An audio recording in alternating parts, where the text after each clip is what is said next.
Boa, boa. Bom dia, boa tarde, boa noite. Para quem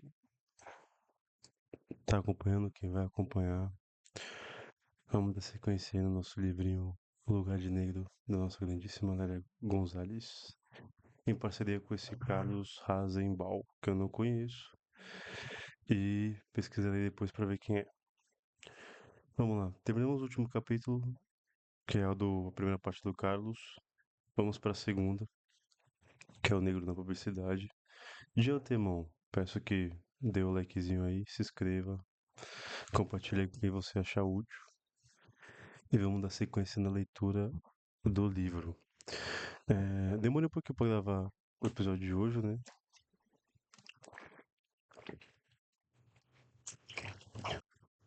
Que eu operei o nariz, desvio de septo, mas agora vamos tentar manter a frequência legal. Vamos que vamos.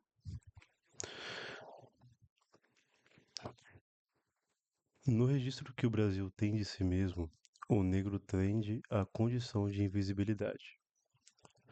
Alguns exemplos servem para ilustrar as manifestações sintomáticas desta tendência no caso. O lugar irrisório que a historiografia destina a experiência e contribuição do negro na formação dessa sociedade, a queima dos documentos relativos ao tráfico de escravos e ao regime escravista, a retirada do quesito sobre a cor da população nos censos demográficos de 1900, 1920 e 1970, e a negação obstinada de discutir a existência de qualquer problema de índole racial. O intento de fazer o negro um ser invisível não deveria chamar a atenção em uma cultura que, proclamando-se racialmente democrática, está permeada pelo ideal obsessivo do embranquecimento. Vamos dar uma pausinha aqui e pensar um pouquinho nessa primeira parte. Porque ele está falando que desde aquela época e até hoje, né, e com o histórico, o Brasil avança, retrocede na questão racial, porque sempre tenta apagar a história do negro, a ancestralidade do povo negro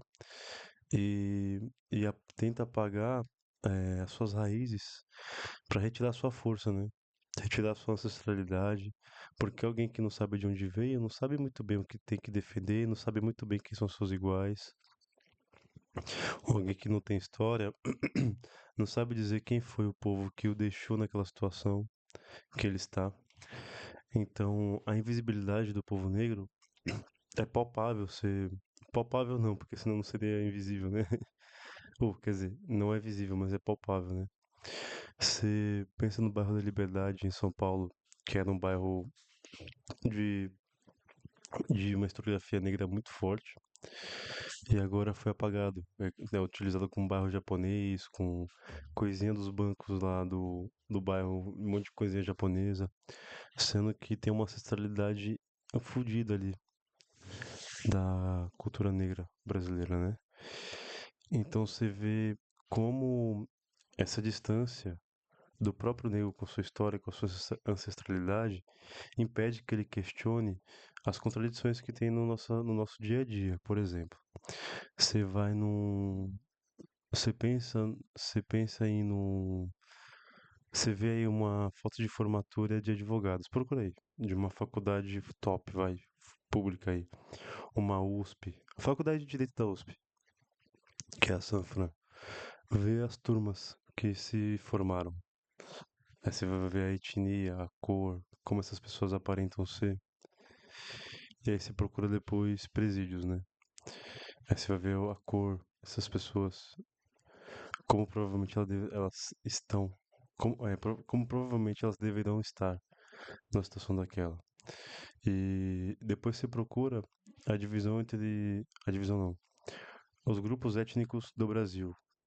A quantidade de pessoas que são pretas ou pardas e a quantidade de brancas e a quantidade de indígenas.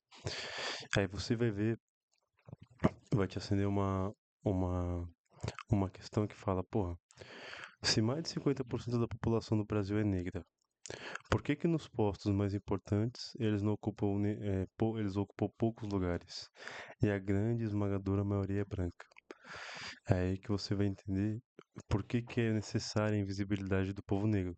Porque o povo negro não pode se questionar e se levantar contra isso, entendeu? Para além disso, não esquecer que tudo isso é cerceado em uma realidade social, em uma condição histórica, que é o quê? No sistema de produção que a gente vive, que é o sistema capitalista, é necessário que exista uma mão de obra mais barata que a outra. Portanto, nesse sistema que a gente vive, é, o, a misoginia, o racismo, a xenofobia, o chauvinismo, tudo isso são coisas que retroalimentam esse sistema e que esse sistema mantém e precisa. Por quê? Se as pessoas receberem salários iguais, elas podem se unir entre a própria classe, e ter uma força maior e tentar derrubar os dominantes. Se você dividir a classe trabalhadora em pequenos pedaços, o homem e a mulher, e o trans, o negro, o branco e o indígena, o muçulmano, é, ou então o árabe, sei lá que seja. Não conheço muito, mas você divide esses grupos, a mulher negra, o homem negro, a mulher branca, o homem branco, e você vai é, criando estruturas sociais, né, que vai empurrando as pessoas para algum para algum local específico, por exemplo. No Brasil, pagaram-se viagem para europeus morarem aqui e se deram terras para esses caras aí. Enquanto a população negra e indígena foi retirada dos seus foi aboli, recebeu a abolição da escravidão, mas não recebeu nenhuma indenização por isso. Pelo contrário, quem recebeu indenização nessa época da abolição foram os escravistas, entendeu? Daí você tira o direito de um povo de ter terra, de trabalhar, de ter o seu sustento, e você dá para outro povo estrutura para isso. Com o passar dos anos, óbvio que vai ser mais próspero que o outro.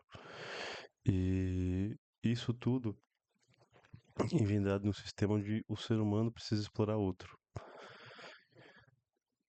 Pois bem, seguindo, já começamos a milhão, né? Para simplificar,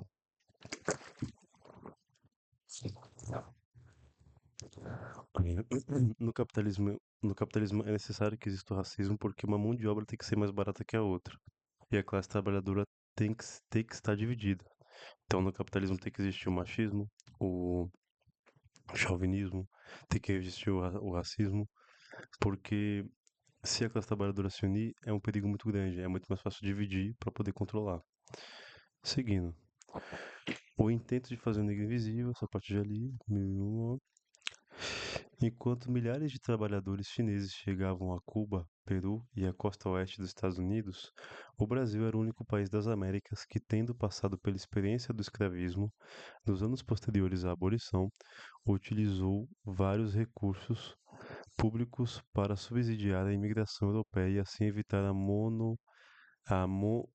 mongrelização. Ó, que eu tava falando agora, hein?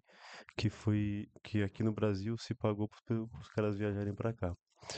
Depois do episódio da imigração japonesa, o Decreto-Lei número 7969 de 1945 destinava-se a garantir a composição étnica da população, as características mais convenientes da sua ascendência europeia.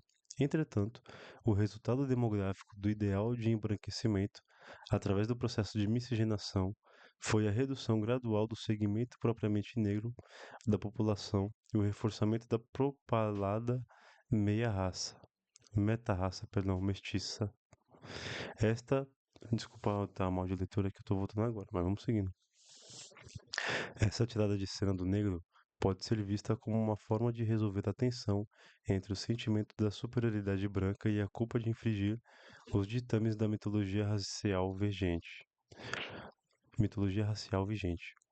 Por sua vez, o escamoteamento do registro histórico e a invisibilidade do negro relacionam-se com o processo de construção de sua identidade. Apesar dos intentos em sentido contrário, a identidade do negro está basicamente definida pelo branco. Neste ponto, é necessário distinguir duas identidades. A primeira, de caráter público e oficial, deriva das concepções formuladas por Gilberto Freire na década de 1930. Nesse caso, a identidade do negro está balizada pelos parâmetros de uma democracia racial. O negro é um brasileiro como qualquer outro e, como tal, não está sujeito a preconceitos e discriminações. A segunda identidade corresponde ao plano privado e incorpora duas dimensões.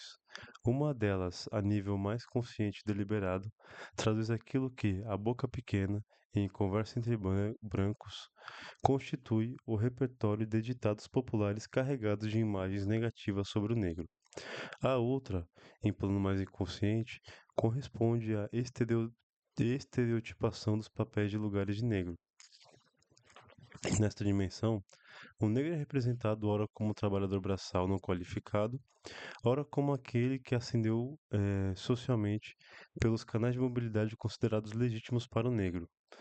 Este último grupo é, assim, definido por Lélia Gonzalez, as imagens mais positivas vistas das pessoas negras são aquelas que representam os papéis sociais atribuídos pelo sistema: cantor e o compositor popular, jogador de futebol e mulata. Em todas estas imagens, há um elemento em comum: a pessoa negra é um objeto de divertimento. Ele está falando que a identidade do negro ela é definida pela população, pelo branco, né?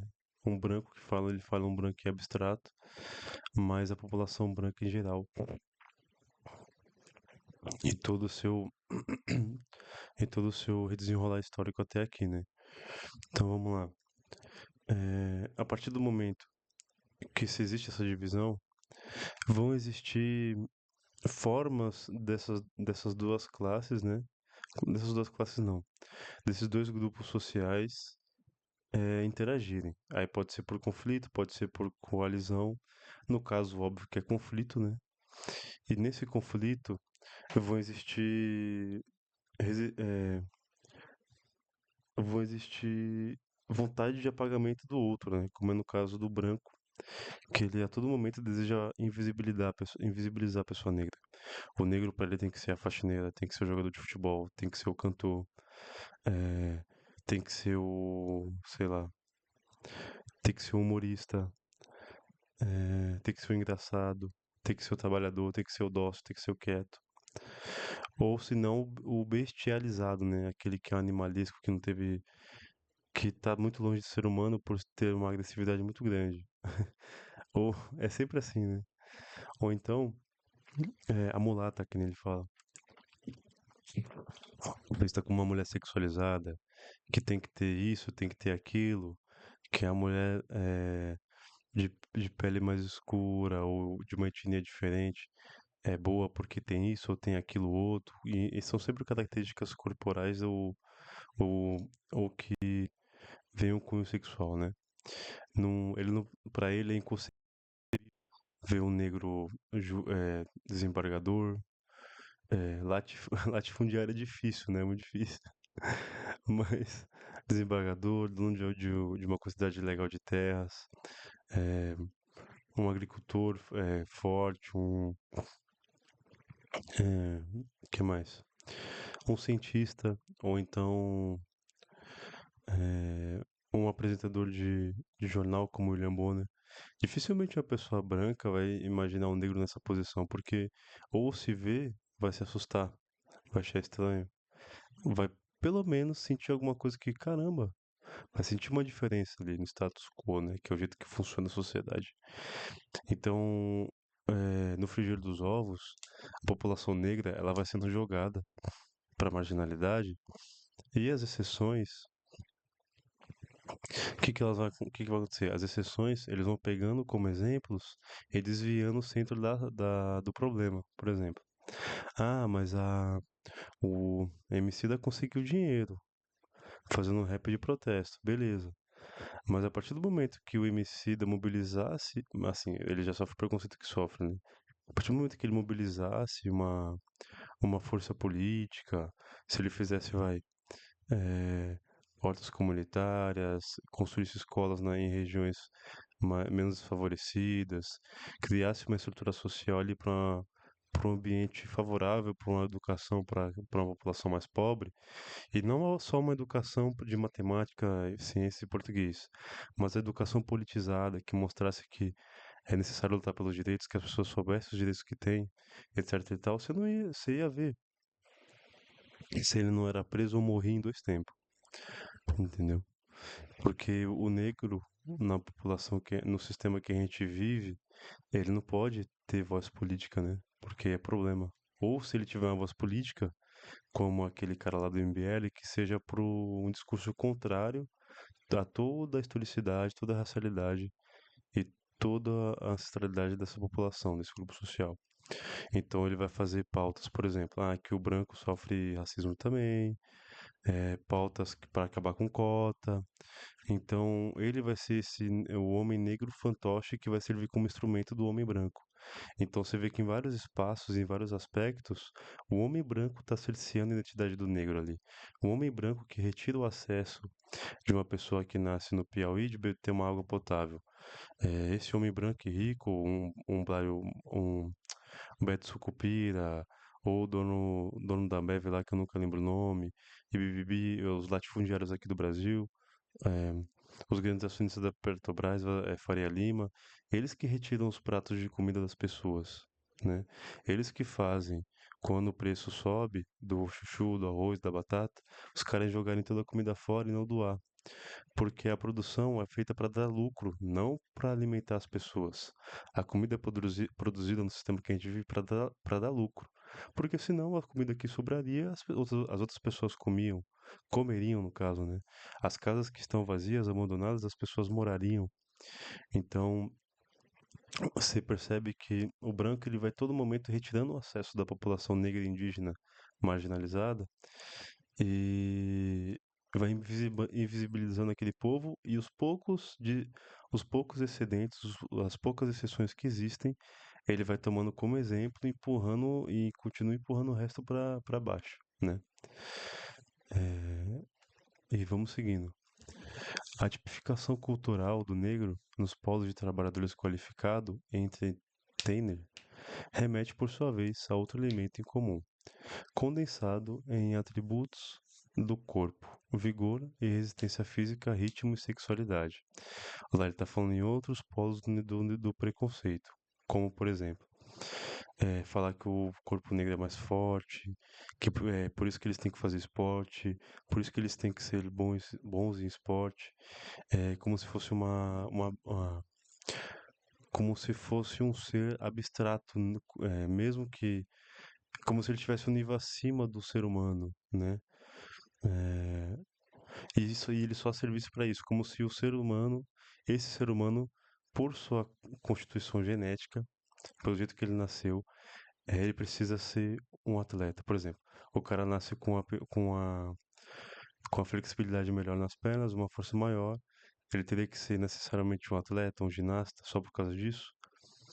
Não, pode ser uma pessoa, ele pode ser um cientista, um professor, ou um bailarino, o que quer que seja, enfim, mas que as suas eh, características fenótipas, né, que fala que é dos fenômenos do corpo, né, sua corporeidade, sua genética, sua aptidão física, isso não tem que ser determinante no que essa pessoa vai ser e pode ser. Mesmo que ela decida ser atleta, ela teria que ter as outras opções também. Teria que ser uma escolha. Fechou?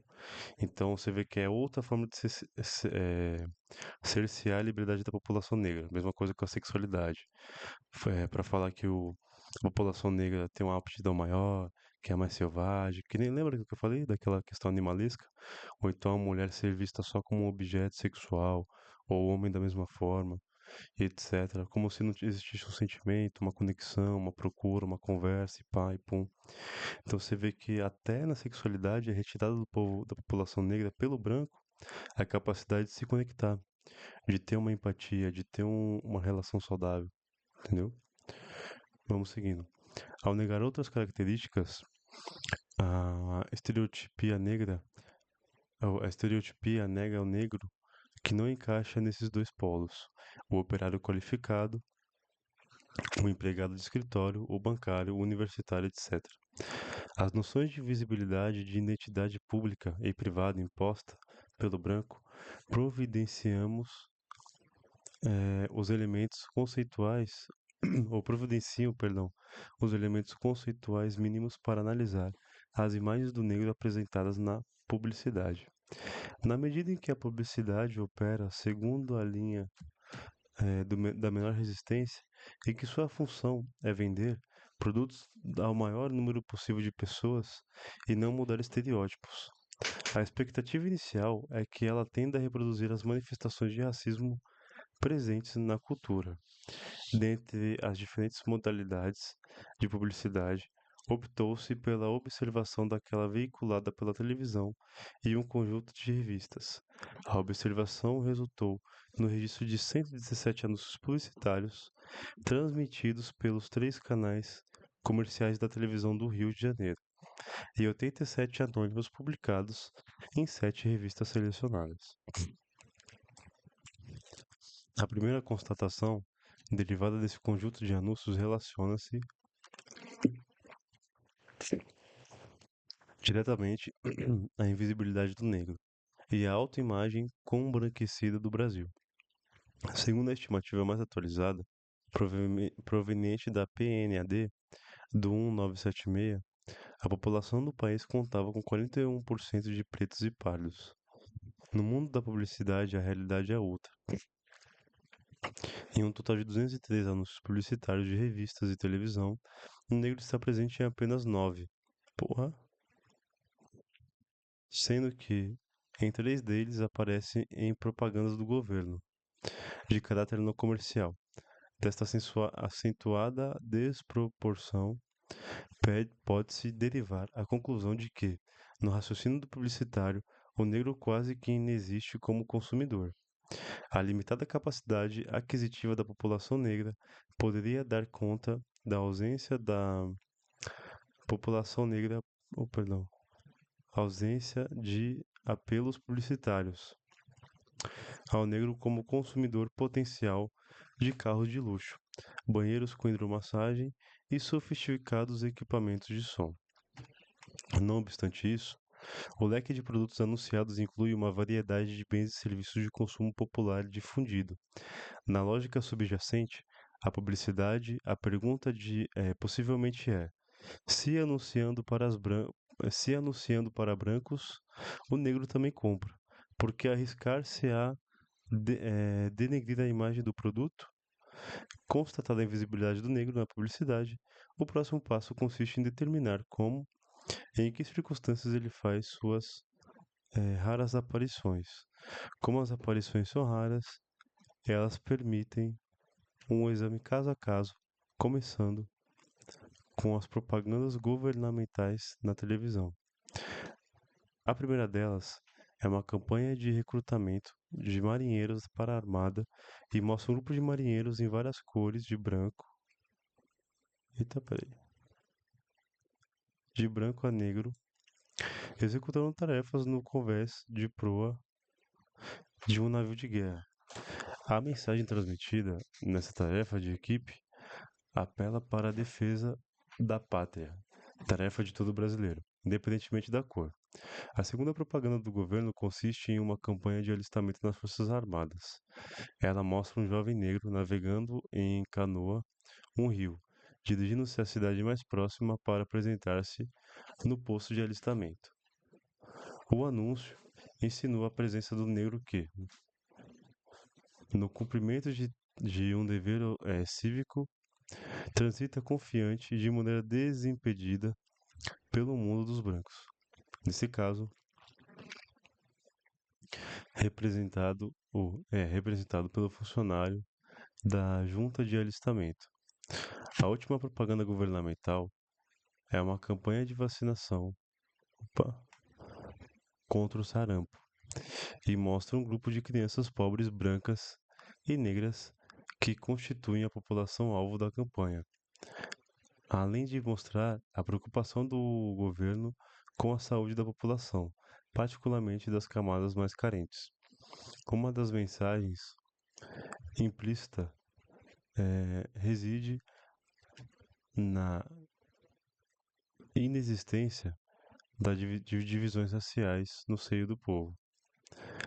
Essas três aparições do negro na publicidade filiam-se à sua identidade oficial. Os anúncios estão isentos de implicações racistas. Como cidadão brasileiro, no desempenho de suas obrigações cívicas, o negro aparece junto ao branco em situações de igualdade. Ele está falando que em vários âmbitos, na propaganda,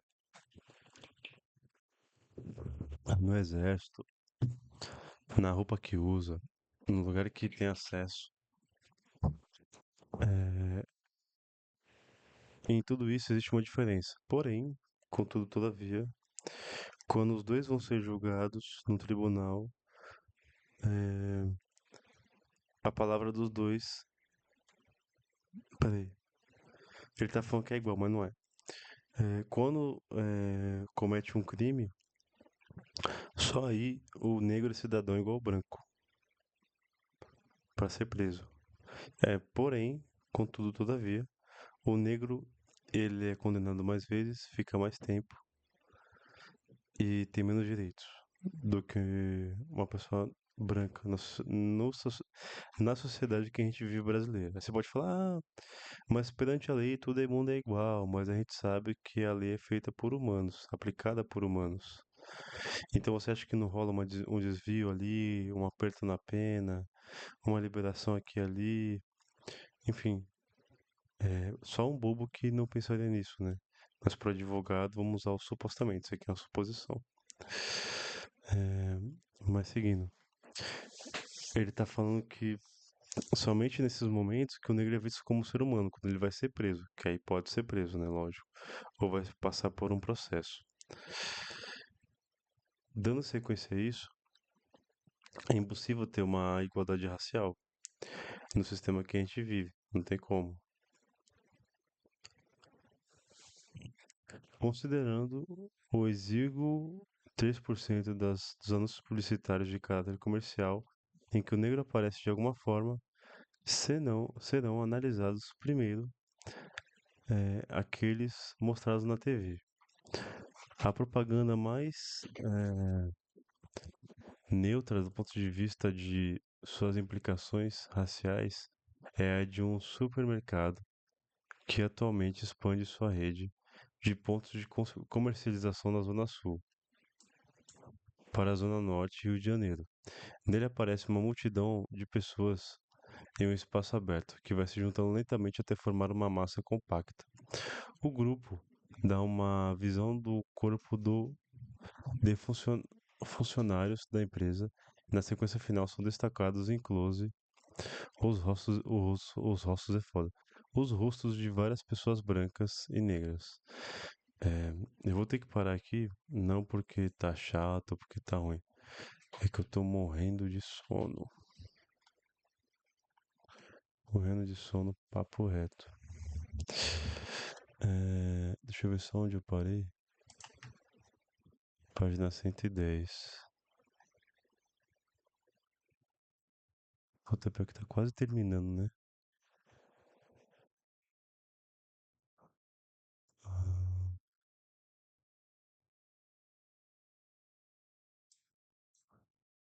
específico, comercialização das zonas para a zona norte do Rio de Janeiro, né? Parece uma multidão de pessoas de espaço aberto que vai se juntando lentamente até formar uma massa. Então vamos seguir, Eu tô morrendo de sono, mas vamos dar sequência. Vamos embora, tá quase acabando.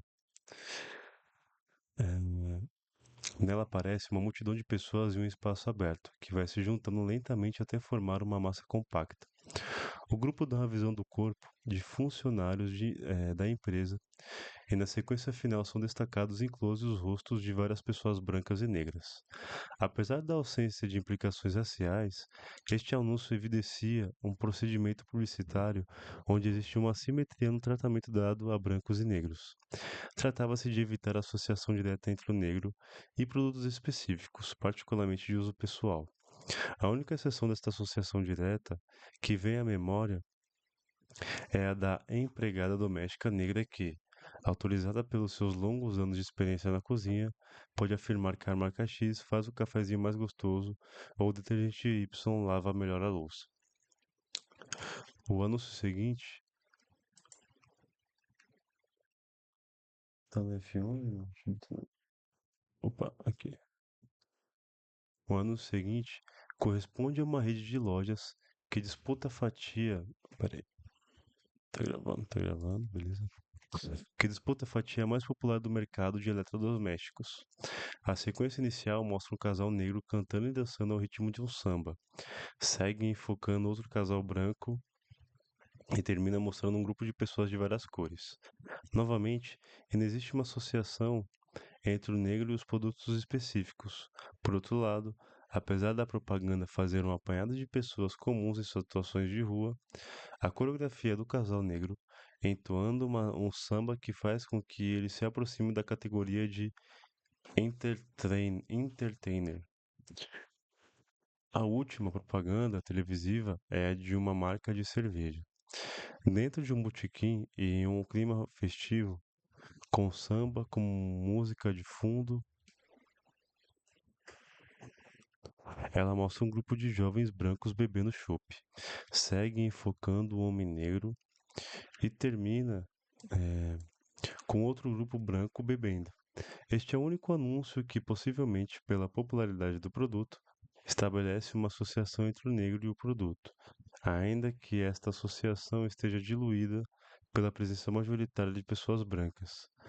Deslocando a atenção para a publicidade das revistas, ingressa-se no âmbito de produtos mais sofisticados, onde se eleva rapidamente a proporção de modelos publicitários brancos do, do mais para tipo nórdico e vamos seguindo. Neste caso, a publicidade em que a estereotipação do negro aparece de forma mais evidente anuncia uma linha de veículos de transporte. A composição inclui a fotografia de 4 veículos. Em 3 delas aparecem seus donos brancos e um casal japonês, junto a produtos hortigranjeiros a serem transportados, insinuando tratar-se de pequenos e médios agricultores. A quarta fotografia mostra um caminhão de mudança junto ao motorista branco e a um carregador negro, esse último apresentado na imagem mais contundente de trabalhador braçal desqualificado. A segunda publicidade de uma empresa de produtos metalúrgicos está baseada na fotografia de um homem negro mestre-sala e uma porta-bandeira mestiça, apresentando-se em frente às arquibancadas. O anúncio sugere o contraste entre dois Brasis. Um, o Brasil de sempre, tropical e abençoado, representado por negros desfilando numa escola de samba. Outro, pela rigidez e eficiência das arquibancadas de aço, das arquibancadas de aço, de onde se vê o desfile. Este último é o Brasil novo, de mudança e progresso. Assim, temos um contraponto entre a ideia de desenvolvimento, possivelmente conotada e seu negativo abençoado, o mero folclore representado por negros, além do mais. Um anúncio é uma instância de apropriação de produtos culturais do negro, apresentados como tipicamente brasileiros, na sua versão mais folclorizada e mercantilizada. A última publicidade de um banco estadual de desenvolvimento. Homem água, vamos seguir. Mostra uma fotografia de 7 homens negros, puxando uma rede de pesca para fora d'água. A evocação mais simples e direta é a do trabalho rude, força e vigor físico. Projetando a probabilidade desta amostra, seria necessário observar aproximadamente 3.000 anúncios para registrar umas 100 aparições publicitárias do negro. Os poucos casos observados para esse trabalho impedem formular afirmações definitivas, mas permitem detectar tendências a chegar a alguma conclusão preliminar. A publicidade não é alheia à dinâmica simbólica que rege as relações raciais no Brasil. Por ação e omissão, ela é instrumento eficaz da perpetuação de uma estética branca carregada de implicações racistas. Nela, o negro aparece subrepresentado e diminuído como consumidor e como segmento da população do país, reforçando-se, assim, a tendência de fazer dele um ser invisível. A letra B agora. Nas suas escassas incursões na publicidade, o negro tende a aparecer dissociado de produtos específicos, o que sugere a estratégia publicitária de enviar a contaminação, entre aspas, da imagem desses produtos. Além do mais, sua aparição tende a ficar eh, diluídas e amenizadas pela presença conjunta de representantes do grupo racialmente dominante.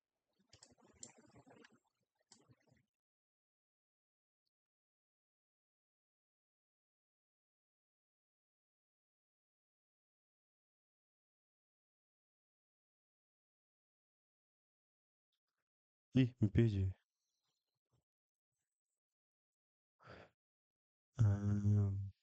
Aqui, ó. C. A publicidade reproduz estereótipos culturais sobre o negro, assim contribuindo para demilitar no plano ideológico. Seus lugares apropriados, estes lugares esgotam-se na polaridade do trabalho do desqualificado, entertainer, objeto de consumo. Essas constatações sugerem a comparação com uma sociedade que, tida como racista, serviu como exemplo negativo para constituir o mito da democracia racial brasileira. Nos Estados Unidos, o negro, verdadeira minoria numérica, conquistou um lugar irreversível e não estereotipado no âmbito da publicidade. Esta invenção típica e característica do, do país do norte, sem dúvida, esse lugar deriva das profundas transformações culturais e políticas no sistema de relações raciais e do fato do negro americano ter definido sua própria identidade, impondo a mesma ao resto da sociedade. Na ausência de transformações semelhantes, o negro brasileiro exposto ininterruptamente às imagens de um mundo branco dominante ficará confinado às alternativas de uma autoimagem negativa ou à adoção de um ideal do ego de branco nos nos seus intentes de ascensão social. E acabamos. Acabamos? Acabamos, rapaziada. Nossa, quase que eu disse isso no final, hein? Isso aqui é pra gente aprender, pra eu aprender, que às vezes quando você quer desistir, falta só um passinho adiante. Ó, tem até autoajuda. Mas seguindo, bom, esse livro é sensacional, muito bom. Pro último capítulo, sensacional também. Eu achei até que nesse último ele explicou de uma forma mais simples que o anterior. Mas eu não consigo entender tudo, como eu não sou um exímio leitor, mas vou tentando repassando o que eu entendo e os meus pontinhos que eu consigo acrescentar. E o que ele está falando aqui? Que o negro é invisibilizado, o negro é retirado da cidadania em vários e vários aspectos. No mercado de trabalho, no ramo artístico é retirado o acesso dele. Um negro artista vai ser o quê?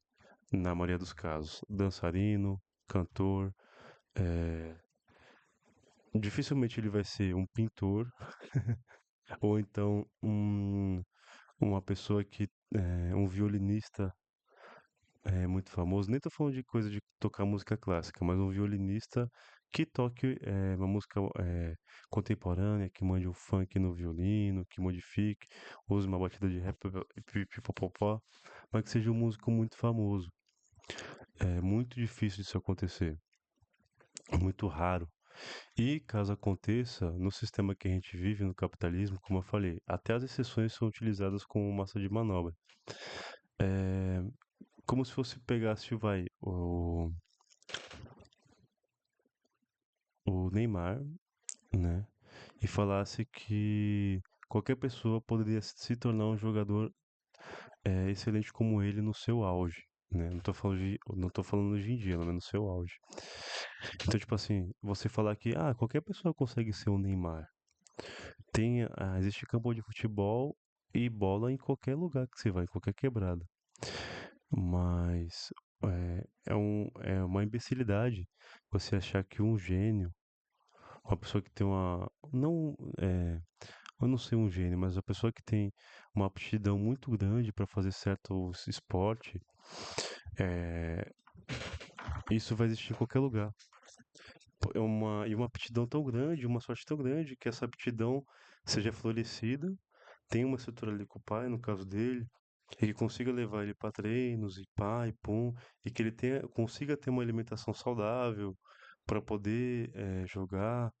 Eu estou falando no esporte, né? Mas cabe para outras áreas também.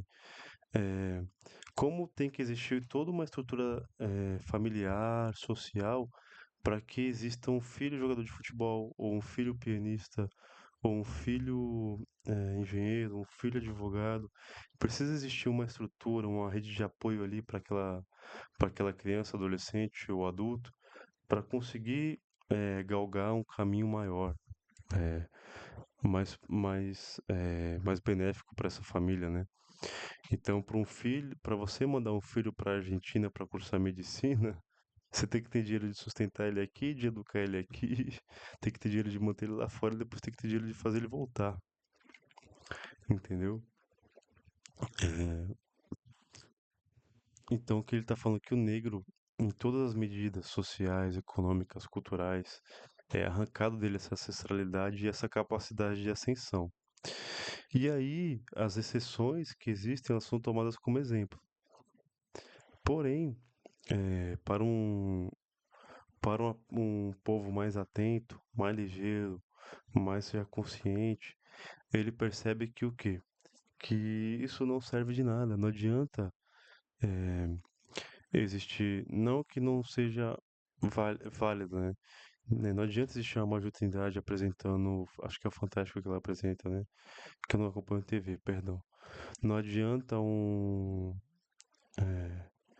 BK, um Baco, ter tanto dinheiro, sendo que o restante da população negra, periférica, indígena, eh, ainda sofre o que sofre, né? Ainda morre de fome, morre na enchente, não tem dinheiro para pagar nada, vive se lascando no transporte público, a água sempre aumentando, a luz sempre aumentando e o salário nada de aumentar. Os que têm salário ainda, né? Se não vive de um benefício, ou então se vira acomodar, faz um bico aqui e ali, faz uma faxina, ou então ou vai entregar comida, vai fazer lanche, o cara vai fazer um bico de pedreiro, eletricista, bibibi, bobobó.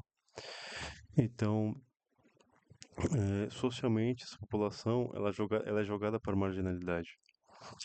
E à medida que uma população consciente vai entendendo que isto é um projeto social, não é uma falha, não é um acidente, que ela tem que lutar contra esse projeto, é aí que se fervilha o caldo ali de uma revolução, né? De uma mudança de paradigma, de uma existência mais consciente de si para si e ser uma classe, não só uma classe em si, mas uma classe para si. A gente entender de onde a gente veio, para onde a gente tem que ir, quem retira nossos acessos, nossa educação, nossa saúde, nossa alimentação, quem é que está retirando e como a gente faz para brigar. E primeiro tem que reconhecer que tudo somos nós que construímos, né? Tudo é mão de pobre que fez. O mouse é mão de pobre que fez, o celular é mão de pobre que fez, o desodorante é mão de pobre que fez, e o dinheiro vai para quem é rico, né? Vai para quem domina aquele capital, para quem consegue controlar, tem a força política. Então, o povo se juntando é, é, e puxando uma frente. tendo essa consciência, isso é o que incomoda. Você fazer uma horta comunitária, você fazer uma escolinha comunitária, uma cozinha solidária, isso por si só já incomoda. Mas se você, para além disso, ainda politizar essa população, aí fudeu, filho. Vai chegar no momento que vai ser todo mundo, pessoal jogando bomba, tacando fogo, assassinando, como acontece eh, nas ocupações do MST. Então, ou então nas aldeias indígenas, né? Você vê que esse livro é uma síntese, não só é uma introdução e uma síntese, né? Porque não dá para abarcar tudo em um texto só, em um livro só. 400 anos de escravidão e mais ainda todas as políticas que vieram desse histórico escravagista, né? E que nunca se quebrou, nunca se trocou a forma social. Você vê que esse livro, apesar de dar muitos detalhes e ainda ele ensinou muito pra gente, pra mim, no caso, né? Ele ainda não abarca todo o sofrimento que esse grupo social sofre, né? Então cabe a nós estudar, entender mais, se mobilizar mais, né? Procurar um lugar para se organizar, procurar um PCBR, uma unidade popular, para você se organizar, uma UJC na sua região. E para além disso, entender a sua função como ser no mundo, entender de onde são suas raízes, sua ancestralidade, lembrar que seu povo lutou muito para você estar onde você está e que é nossa tarefa histórica continuar essa luta, né? Agradeço aí quem acompanhou, quem vai acompanhar, livro sensacional, muito bom. Mais pra frente eu vou tentar fazer um mapa mental dos livros. Vou pensar umas coisas legais aí, agora que eu tô na casa da mulher, tem um notebook maneiro. Fazer umas coisas mais bonitinhas. Agora eu já tô conseguindo gravar, né? Mas enfim, pra finalizar, agradeço muito, que sua vida seja muito abençoada e que venha só felicidade. É nóis. Tamo junto. Mais um livrinho terminado. Da hora. Valeu, obrigado mesmo que acompanhou.